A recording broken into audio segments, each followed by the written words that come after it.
जय श्री राम दोस्तों, कैसे हैं आप लोग? सब कुशल मंगल से तो है ना? यहाँ तक मेरा उम्मीद है कि आप लोग कुशल मंगल से ही होंगे, क्योंकि भगवान श्री राम की कथा जो सुनते हैं वो हमेशा सभी कुशल मंगल से ही रहते हैं। उनके सभी कष्ट दूर हो जाते हैं।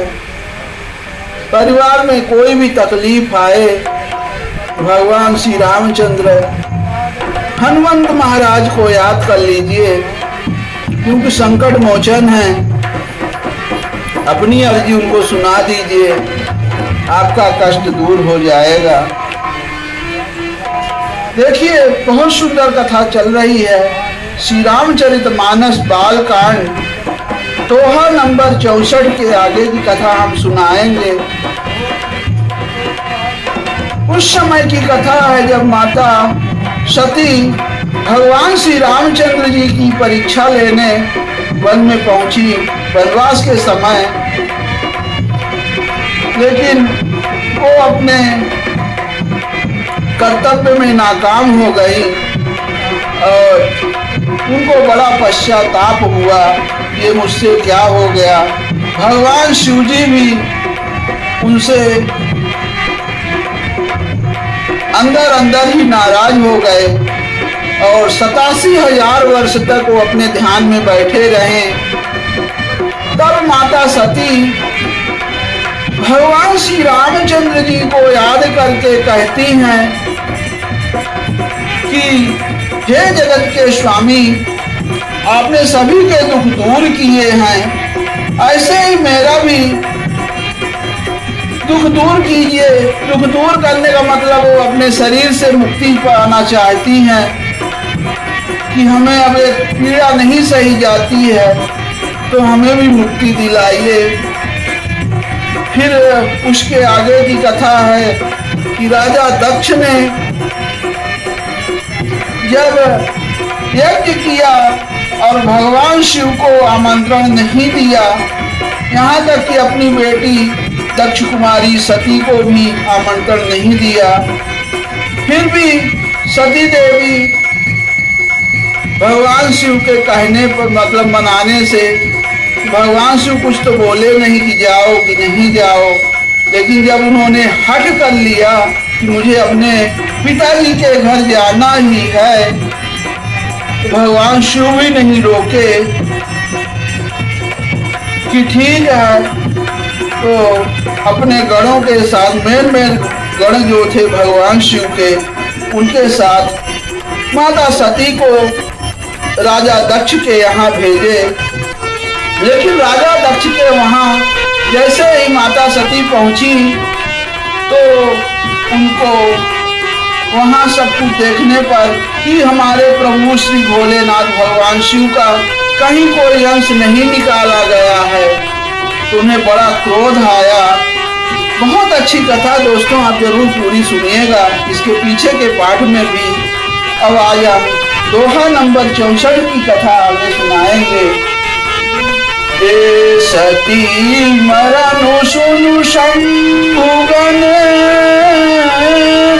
लगे करन मख खीस, यज्ञ विध्वंस बिलो की रक्षा की मुनीश। अब सती का मरण सुनकर शिव जी के गण यज्ञ विध्वंस करने लगे। यज्ञ विध्वंस होते देख मुनीश्वर भृगु जी ने उनकी रक्षा की। भृगु जी ही राजा दक्ष के यज्ञ के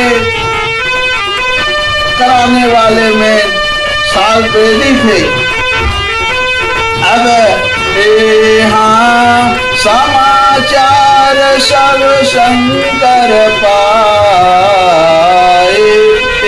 वीर भद्र करि कोप पठाए। हाँ यज्ञ विध्वंस जाय तिनकी, सकल सुरन विधिवत फलु दीना। अब ये सब समाचार जब भगवान शिव को मिले तब उन्होंने क्रोध करके वीरभद्र को भेजा। उन्होंने वहां जाकर यज्ञ विध्वंस कर डाला और सब देवताओं को यथोचित फल दंड दिया।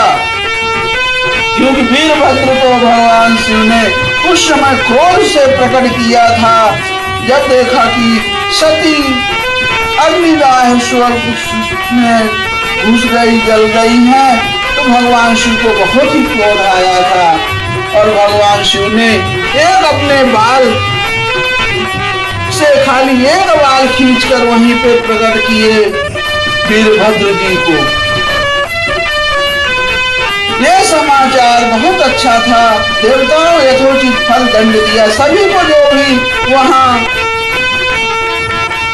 जो अन्यायी थे, तो वीरभद्र ने सभी को जो जैसे कर्म किए वैसे उनको दंड दिया।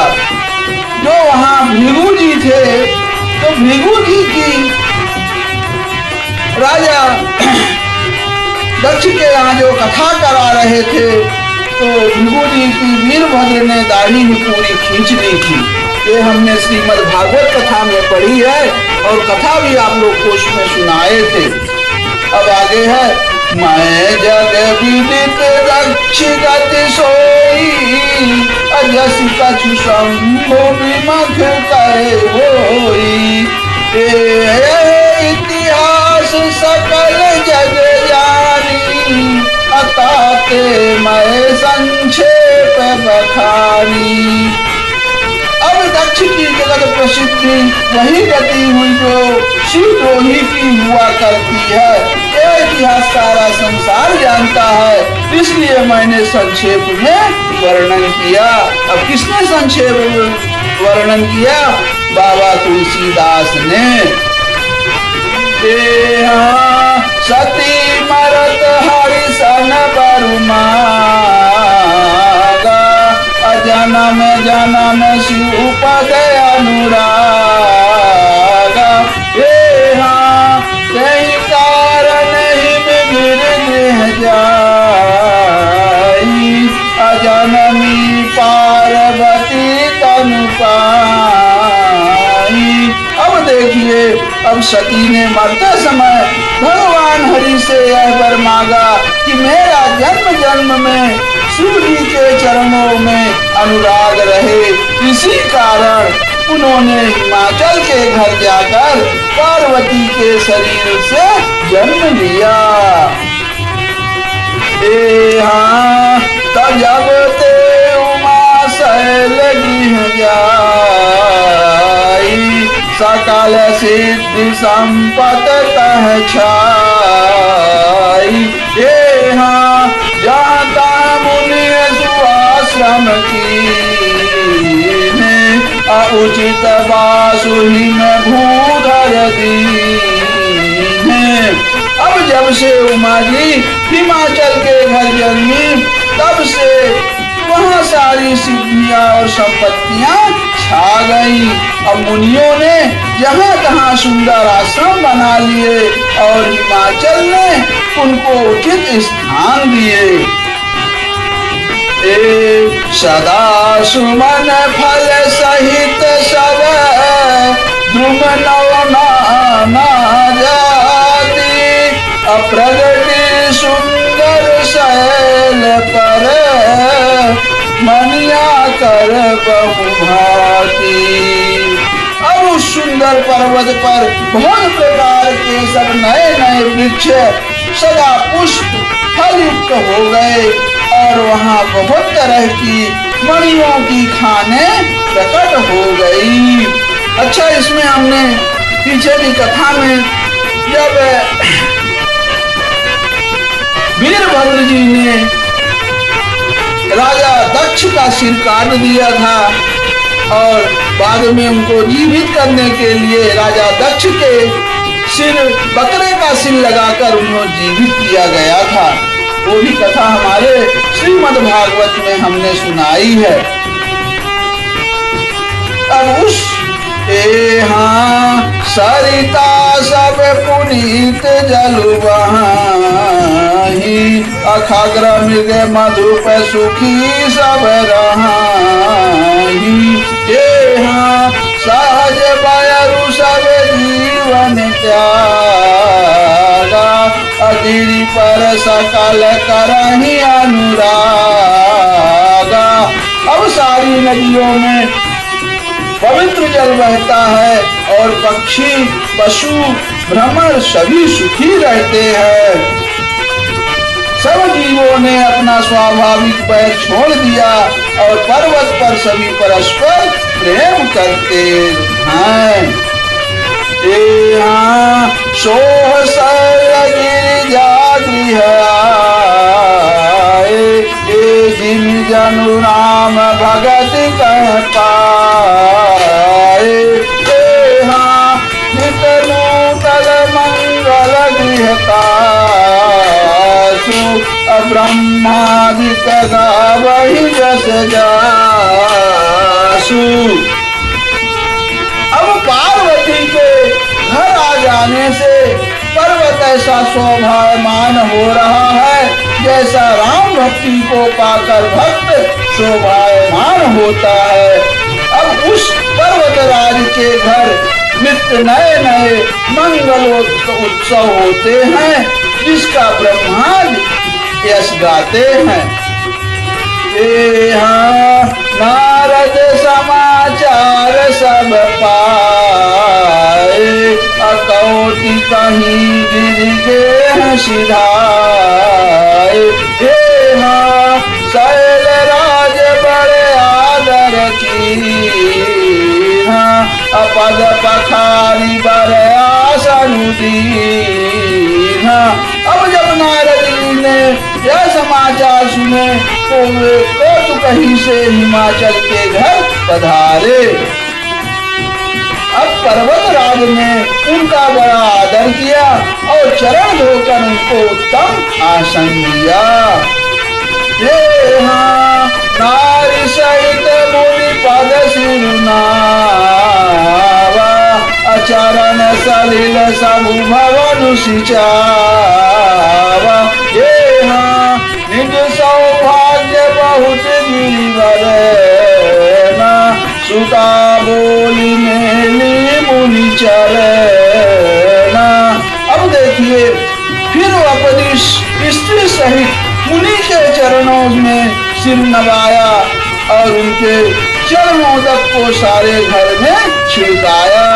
चरणोदक समझ रहे दोस्तों, चरणोदक जब मतलब उनके पांव धोए और पांव धोने के बाद जो पानी था धोया हुआ वो पूरे अपने घर में छिड़क कर पवित्र किए, उसी को चरणोदक बोलते हैं। और हिमाचल ने अपने सौभाग्य का बहुत बखान किया और पुत्री को बुलाकर मुनि के चरणों पर डाल दिया। त्रिकाला के सर्वज्ञ तुम्हें गति सर्वत्र तुम्हार, कहूँ सुता के दोष गुने मुनिवर हृदय विचार। अब और कहा कि हे मुनिवर, आप त्रिकालज्ञ और सर्वज्ञ हैं, आपकी सर्वत्र पहुँच है, अतः आप हृदय में विचार कर कन्या के दोष गुण कहिए। देखिए अब क्या कह रहे हैं, हंसकर नारद मुनि बोलते हैं कि कह मुनि भी हंसी गुण मृदुगारी, असुता तुम्हारी सकल गुण खारी। सुंदर सहज सुशील सयानी, अनाम उमा अंबिका भवानी। अब नारद मुनि ने हंसकर रहस्युक्त कोमल वाणी से कहा, तुम्हारी कन्या सब गुणों की खान है, यह स्वभाव से ही सुंदर सुशील और समझदार है। उमा अंबिका और भवानी इसके नाम हैं। अब नारद जी वही सब माता पार्वती का कुंडली खोल दिए। सब लक्षण संपन्न कुमारी, अहोई है संतत पिया पियारी। ये हाँ सदाय चले कर अहिवाता, अहि तेजसु पहि पितु माता।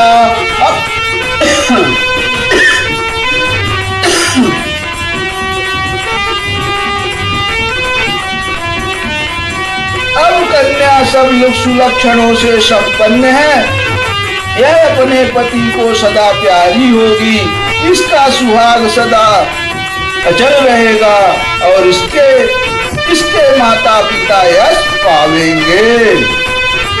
ये हाँ अहोई है पूज्य सकल जग माही, अयहि सेवक कछु दुर्लभ नाही। ये हाँ यही कर नाम सुमिर संसारा, अत्रिय चढ़ी हहि प्रतिव्रत असिधारा।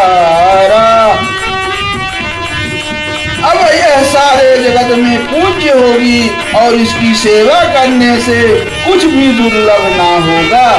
संसार में स्त्रियां इसका नाम स्मरण करके पतिव्रता रूपी तलवार की धार पर चढ़ जाएंगी।